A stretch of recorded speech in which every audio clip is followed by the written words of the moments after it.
Daniel never imagined his life would change with just a single phone call. He had been living quietly in the city, working at a small repair shop that paid the bills but never gave him much excitement. Most days were the same.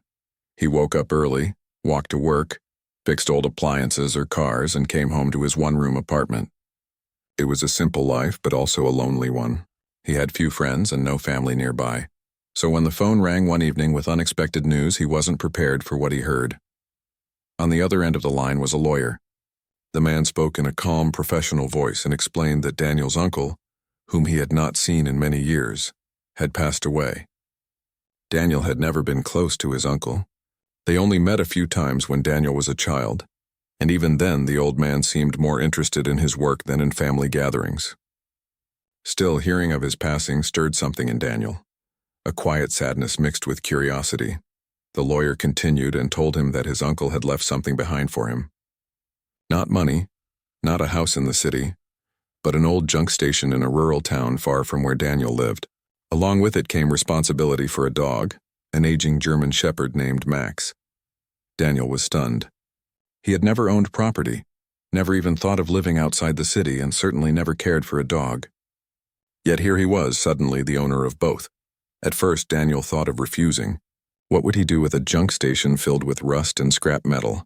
He wasn't a businessman, and he didn't see how it could help him. But there was a strange pull in his heart, something he couldn't explain. Maybe it was because his life in the city felt stuck. Maybe it was because he wanted to understand more about the uncle he barely knew. Or maybe it was simply because he had nothing to lose. After a sleepless night, he decided he would at least go see the place. The next week, Daniel packed a small bag and boarded a bus that carried him miles away from the city.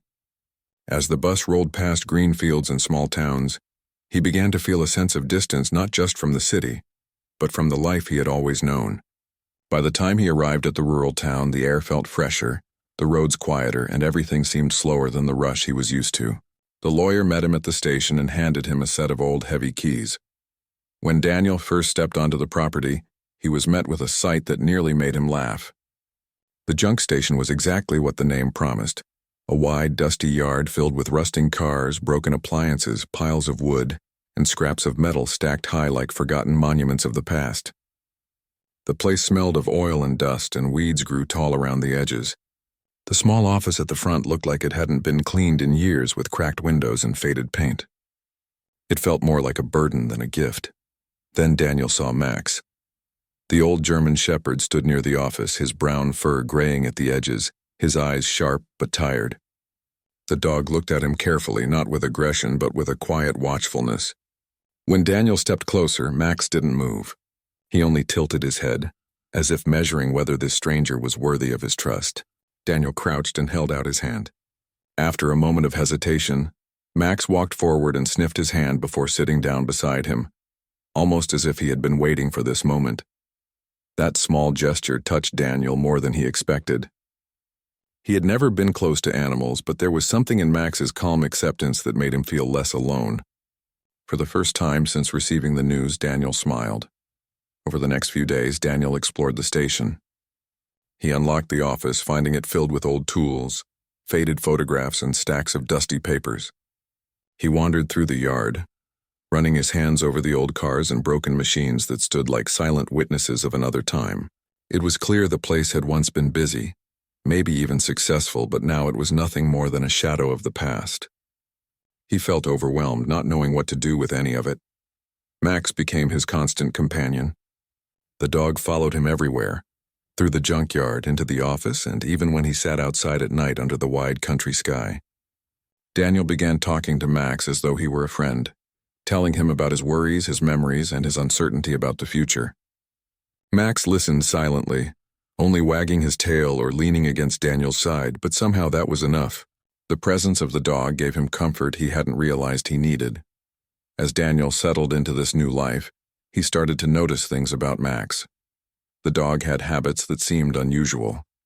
He would circle certain areas of the yard, sniffing the ground with unusual focus. Sometimes he would scratch at the dirt near old piles of metal, or pace around the shed at the back of the property. At first, Daniel thought nothing of it. Perhaps Max was simply restless or searching for familiar scents of his late owner. But the more time passed, the more curious Daniel became. Each night, Daniel would lie on the small bed in the office, listening to the crickets outside and watching Max sleep at the doorway like a guardian. He thought about his uncle often, wondering what kind of man he had been. Why had he chosen to live alone in a place like this? Why had he kept Max as his only companion? And why had he left the property to Daniel, who had been little more than a distant memory in his life? Questions circled in his mind, but answers were nowhere to be found. Despite the confusion, Daniel felt a quiet peace in the countryside that he had never felt in the city. There was no rush, no endless noise, only the slow rhythm of the land and the loyal footsteps of Max beside him. Little by little, he began to see the junk station not as a burden, but as a place with hidden stories waiting to be uncovered. One evening, as the sun dipped low and painted the sky in shades of orange and pink, Daniel sat on a rusty chair outside the office, watching Max chase shadows in the yard. The dog stopped suddenly, barking at something near the shed, his tail stiff and his ears alert. Daniel frowned, wondering again what the dog was so interested in. He made a note in his mind to check it the next day. He didn't know it yet, but Max's instincts were leading him closer to a secret that would change everything he thought he knew about his uncle, and about the inheritance he had received. For now, though Daniel allowed himself to rest, he closed his eyes, feeling the cool evening breeze and listening to Max settle at his feet. The junk station was no longer just an abandoned place.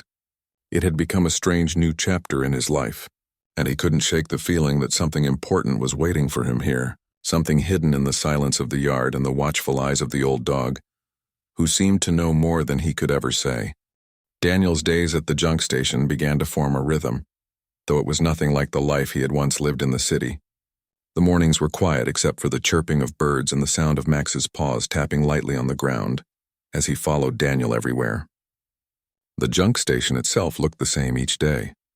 Rusting cars lined up like forgotten soldiers, piles of scrap metal casting long shadows in the early light, and weeds pushing their way through every crack in the ground.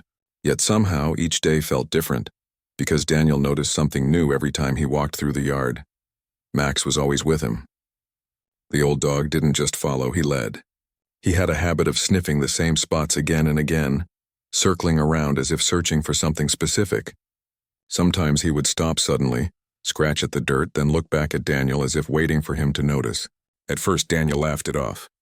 "You're just being stubborn, old boy," he would say, patting Max's head. But the dog's persistence began to stir Daniel's curiosity. One afternoon, Daniel decided to follow Max's lead instead of brushing him off. The dog had been unusually restless, running to the back of the yard near a pile of metal sheets that had been leaning crookedly for years. Max sniffed and scratched at the ground, his tail wagging in short, eager motions. Daniel sighed and walked over. "All right, let's see what's so important," he muttered. He moved a few of the heavy sheets aside, coughing as a cloud of dust rose into the air. Beneath the pile was nothing but dirt and some broken boards. He shook his head, feeling silly for expecting more. But Max stood there, ears perked, refusing to move. Daniel knelt down and pushed at the boards with his hands. They shifted slightly, as though something lay beneath them. He pulled harder, but the wood was old and stubborn. Finally, with a grunt, he lifted one piece free. Underneath was just soil, dark and damp.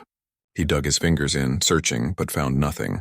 "See, nothing here," Daniel said, brushing his hands off. Max only barked once, short and sharp, then sat down as though to say the search was not over. That evening, Daniel couldn't stop thinking about Max's behavior. Why was the dog so focused on that one area? He wondered if his uncle had trained Max to protect something, or if it was just instinct. Either way, it left Daniel with a restless feeling, like there was something important he was missing. Days passed, and Daniel tried to distract himself with cleaning. He swept out the office, repaired a few of the broken windows, and sorted through some of the piles in the yard. The work was tiring, but it gave him a sense of purpose. Yet Max never let him forget the strange spots in the yard. Almost every day the dog returned to either the shed or the same piles of scrap, scratching and barking softly until Daniel followed. It was as if the dog carried a secret and wanted him to find it. One night the air turned heavy with the promise of rain. The sky darkened quickly, and by the time Daniel secured the office door, a storm had rolled in. Thunder echoed across the hills, and lightning flashed bright enough to illuminate the junkyard in sudden bursts of white light. Max paced near the door, restless and uneasy. Daniel sat inside, listening to the rain pound against the roof when suddenly Max barked loudly and scratched at the door. "Not now, Max," Daniel muttered, but the dog's bark was urgent, insistent. With a sigh, Daniel opened the door and stepped out into the storm. Rain soaked through his shirt instantly, and the wind pushed against him, but Max didn't care. The dog ran straight to the back of the yard, barking wildly at the shed. Daniel hesitated. The shed was one of the few places he hadn't explored much. Its padlock was rusted shut, and he had always assumed it was empty or filled with junk not worth bothering with. But now, seeing Max's desperate focus on it, he felt a surge of curiosity stronger than before. He grabbed an old crowbar from the office and made his way to the shed. Max barked and pawed at the door as Daniel jammed the crowbar into the lock. With one strong push, the rusted metal gave way, and the door creaked open, revealing darkness inside. Daniel coughed as the smell of dust and damp wood filled the air. Max slipped inside first, his nails clicking on the floor. Daniel followed, holding a small flashlight he had brought with him. The shed was cluttered with old tools, broken furniture, and boxes covered in cobwebs. Nothing seemed unusual at first glance, but Max wasn't interested in any of that. He went straight to the far corner, barking and digging at the floor. Daniel's heart began to pound. He crouched down, shining the flashlight where Max was digging. The wooden floorboards there looked different, looser, as if they had been pried open before. Daniel hesitated, but curiosity won. He pulled at the boards one by one until a small hole appeared. Beneath it was not just soil, but a space that had clearly been hidden. Max barked again, his tail wagging furiously. Daniel lowered the light and saw the edge of a metal box buried in the dirt. His breath caught in his throat. With trembling hands, he reached down and pulled it free. It was small but heavy, covered in rust and grime. For a long moment, Daniel just sat there, the box in his lap, the rain pounding on the shed roof above him. He felt his chest tighten with a mix of fear and excitement. Why had his uncle hidden this? What could be inside? Max sat beside him, watching quietly as if he already knew the answer. Daniel wiped the dirt off the box and carried it back to the office, setting it on the table under the dim light of a lamp. His hands shook as he tried to open it, but the latch was stiff with age. After several tries, it finally gave way with a sharp click. Daniel opened the lid slowly, his eyes widening as he looked inside. The box was filled with old papers, envelopes, and photographs.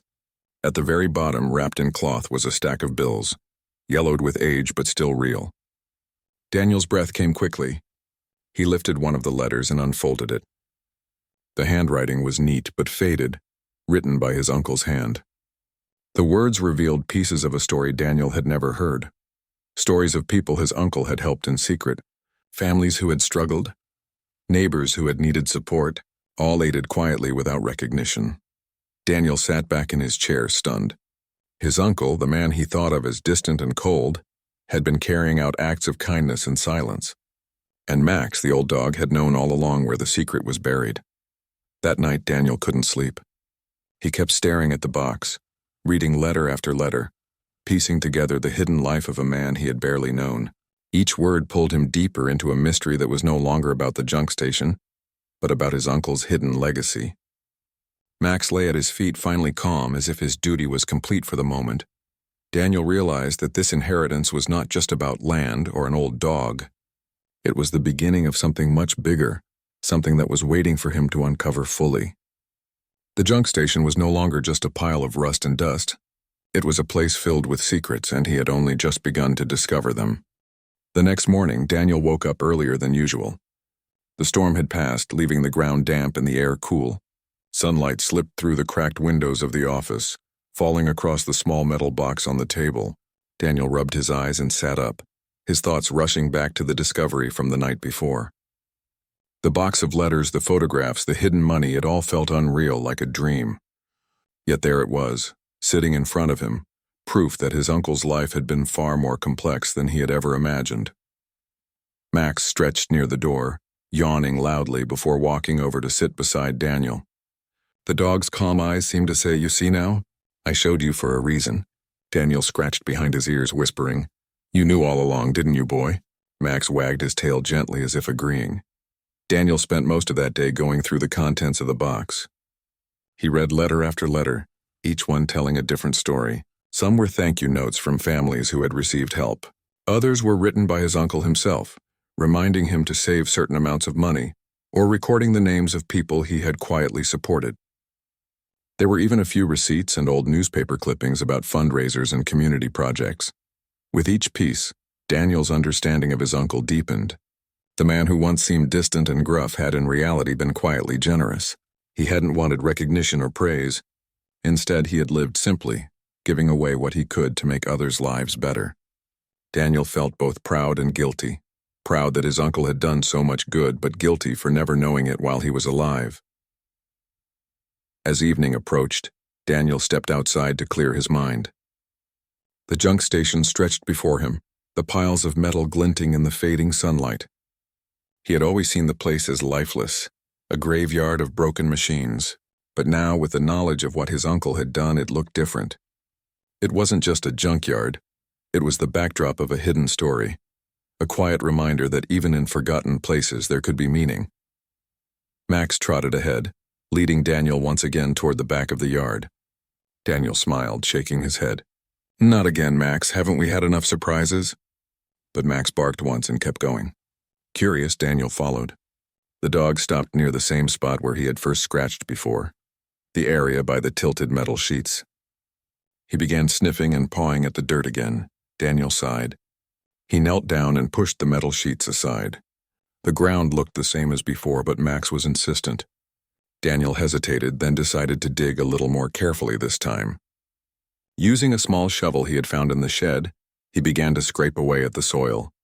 For a while there was nothing but dirt and rocks. But then the tip of the shovel hit something solid. Daniel's heart skipped. He dug faster, wiping away the dirt with his hands until another small box came into view. Unlike the first, this one was wooden, its edges worn and cracked. He lifted it out gently, brushing off the soil. Max barked happily, his tail wagging hard. Daniel carried the box to the office, his mind racing with questions. Inside, he found more letters and photographs, but these were different.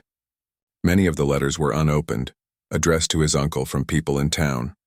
Some were pleas for help, while others were thank yous written with deep gratitude. The photographs showed families standing in front of homes, children smiling, and even groups of workers gathered together. His uncle had clearly been a part of their lives, even if Daniel had never known it. Among the papers, Daniel found something else, an old notebook. Its cover was faded, but the pages inside were filled with his uncle's handwriting. It wasn't just records of money or names. It was a journal, filled with thoughts, reflections, and even doubts. One passage caught Daniel's eye. "If one day this place falls into Daniel's hands, I hope he will see beyond the rust and the silence. I hope he will understand that this yard holds not junk, but stories. And maybe he will carry on the work I could not finish." Daniel sat still, reading the words again and again. His uncle had thought of him, even though they had barely spoken for years. Daniel spent the next morning staring at the wooden box, the notebook, and the stack of letters.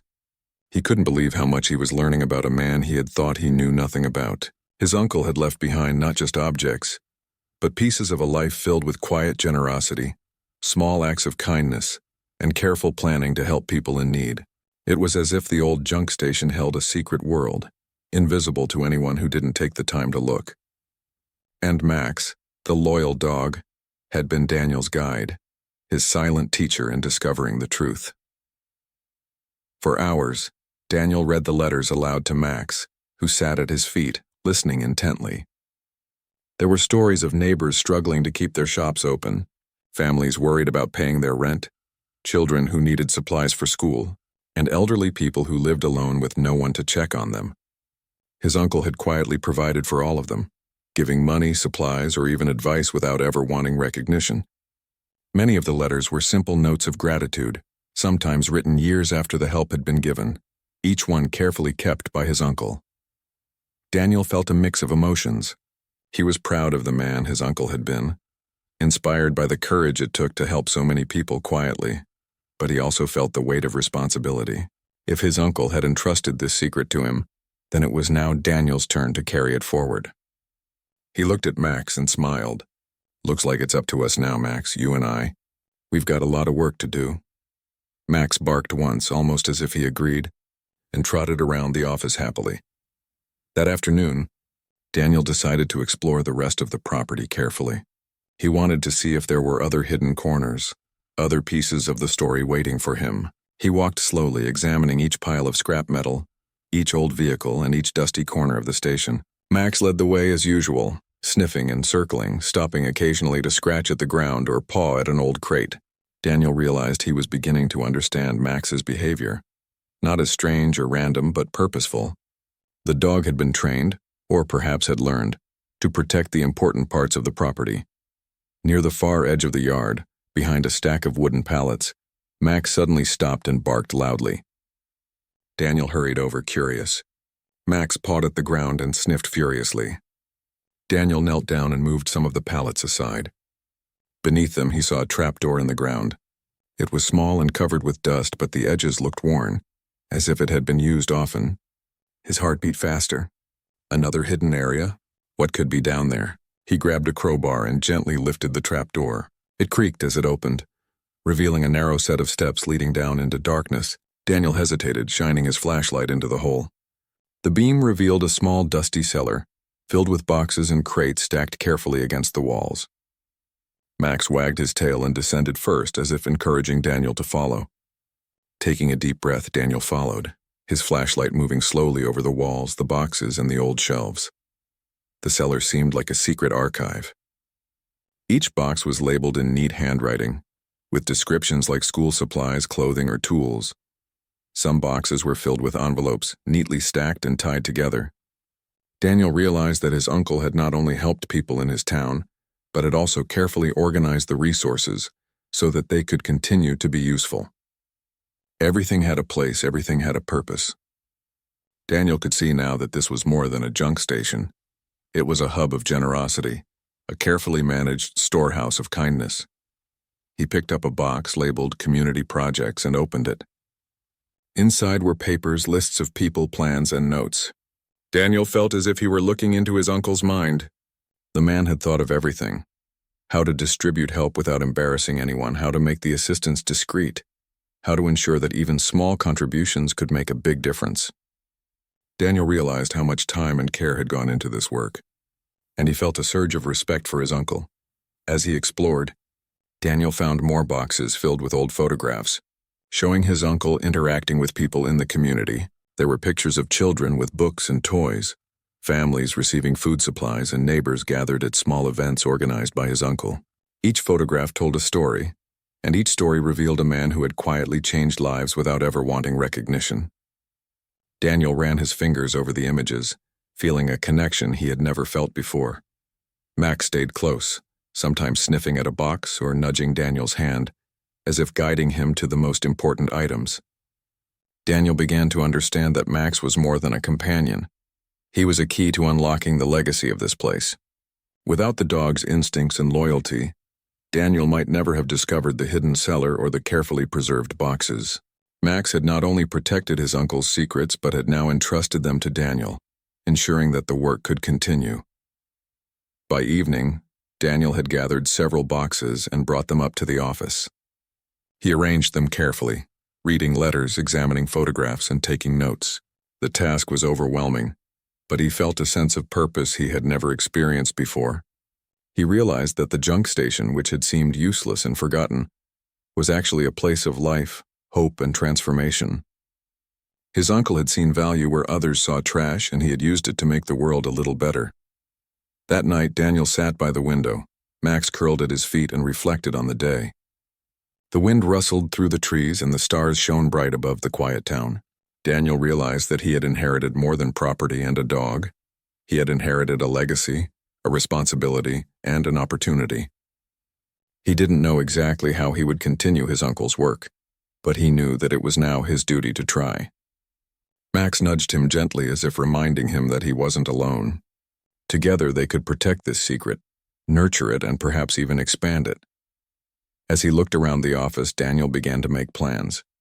He would need to organize the boxes, document the letters, and reach out to people in the community discreetly.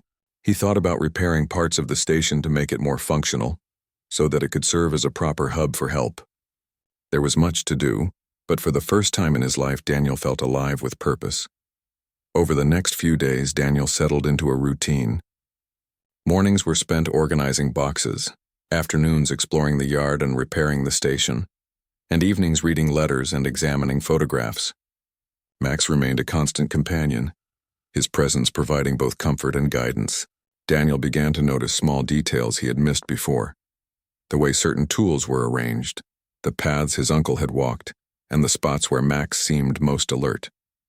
Everything seemed connected, as if the station itself were alive with stories waiting to be discovered. Daniel also began to meet some of the neighbors who had known his uncle. They were cautious at first, unsure of who he was, but when they saw his sincere interest in the station and the work his uncle had done, they began to open up. They shared small stories, memories, and even hints of the people who had been helped. Daniel realized that his uncle had touched many lives quietly, and that there was still more to uncover. One evening, while going through a box labeled Special Projects, Daniel found a letter addressed directly to him. The handwriting was unmistakably his uncle's. The letter read, "If you are reading this, Daniel, it means that Max has guided you well. You are now the guardian of this place. Remember, it is not the rust, the dust, or the money that matters, it is the kindness behind it. Use it wisely and help those who need it most." Daniel's hands trembled as he read the words.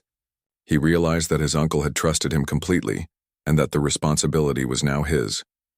For the first time, Daniel felt a deep sense of connection to the man he had once thought he barely knew. He understood now that his uncle's quiet life had been full of meaning, and that he had been chosen to continue that legacy. Max barked softly as if sensing Daniel's resolve and nudged the letter with his nose. Daniel laughed and patted the dog's head. "All right, Max, let's get to work. We've got a lot to do." As the night grew darker, Daniel looked around the office at the piles of boxes, the letters, and the photographs. Each item told a story. Each story revealed a life, and each life showed the impact of one man's kindness. After the safety event, things at school shifted for Emily. For the first time since her arrival, people looked at her with curiosity rather than mockery. Students who had ignored her before now smiled in the hallways. Some even stopped to say things like, "Your dog is amazing," or, "I didn't know you could train him like that." It felt strange for Emily to receive attention, but it was a nice change from the laughter and whispers that had followed her in her first weeks. Max had become something of a legend. Children at school told stories of how he leapt through the air during the demonstration. Parents who had watched spoke about how disciplined he was. Even teachers commented on the bond between Emily and her dog, but not everyone was pleased. The group of bullies who had once enjoyed mocking Emily now found themselves shrinking in the shadows of her growing respect. Their attempt to humiliate her had backfired, and instead, they were the ones who looked small. One afternoon, the bullies gathered in the corner of the cafeteria, whispering among themselves. "She thinks she's special now," one boy muttered, stabbing his fork into his food. "Just because of that dog. She's nothing without him," another added bitterly. "If it wasn't for that German shepherd, she'd still be the same quiet, weak girl." But deep down, they knew they were fooling themselves. They had seen how Emily handled Max with confidence and calmness, and it unsettled them. It wasn't only about the dog. It was about the way she carried herself, the way she had faced them without breaking. In the days that followed, the bullies tried to test her again. They made small remarks in the hallway, rolling their eyes as she passed. But their voices didn't have the same strength anymore. Other students didn't laugh with them the way they used to. Some even told them to stop. One morning when Emily was at her locker, two classmates walked up to her. "Hey," one said, "that was really cool at the event. Do you think Max could teach my dog a few tricks?" They laughed softly, but it wasn't cruel. It was genuine curiosity. Emily smiled shyly. "Max is special," she said, "but maybe I can show you some simple commands." It was a small moment, but it meant the world to her. For once, people wanted to know her for something good, not for something they could tease. At home, her father noticed the change, too. "You're smiling more these days," he told her as they sat at dinner. Emily nodded. "It feels different now. People don't laugh the same way anymore." Her father reached across the table, squeezing her hand gently. "That's because you showed them who you really are. Quiet doesn't mean weak. It means steady. And when you showed them Max, they saw that strength, too." Still, Emily remained cautious. She knew the bullies hadn't truly given up. One afternoon, she overheard them talking near the library. "We'll see how tough she really is without that dog around," one said. Their words made her heart beat faster. but she didn't let them see her reaction. Max has always sensed her unease. That evening on their walk, he stayed closer to her side, his ears alert. Emily stroked his head and whispered, "It's okay. We're ready for whatever happens." The real turning point came a week later. The school organized another outdoor activity day. Parents weren't there this time, only students and teachers. Max wasn't with Emily, since dogs weren't allowed during regular school hours. The bullies saw their chance. During a break, when the teachers were distracted, they cornered her near the edge of the field. "Where's your guard dog now?" one boy sneered. "Bet you can't look so confident without him." Emily's chest tightened, but she stood her ground. She didn't shout, she didn't run. She simply looked at them calmly, her voice steady. "Max doesn't have to be here for me to stand tall," she said softly. Her words surprised them. They had expected her to crumble, to shrink the way she used to. But she didn't. She remembered her grandfather's lessons. Strength wasn't in loudness. It was in holding steady when pushed. Before the bullies could say more, another student nearby called out, "Leave her alone already. Haven't you embarrassed yourselves enough?" It was one of the kids who had cheered for Max at the safety event. Others joined in, watching closely. The bullies realized eyes were on them, and their power was fading. Frustrated, they muttered something under their breath and walked away. For the first time, Emily had faced them without Max, and she had won, not by fighting, but by standing firm. That evening, when her father came home, Emily told him everything. He listened carefully, then smiled proudly. "That's my girl. You didn't need Max to prove your strength. You already had it inside you." Emily looked down at Max, who was resting by her feet. She smiled and whispered, "But it helps having you by my side." Max wagged his tail, his eyes glowing with loyalty and love. From then on, the bullies never bothered her in the same way again. They might still whisper, but the whispers no longer carried power. Emily's calm strength combined with Max's presence had rewritten the story. She was no longer the quiet new girl they could laugh at. She was the girl who stood tall, who had earned respect, and who had a bond with her dog that no one could break.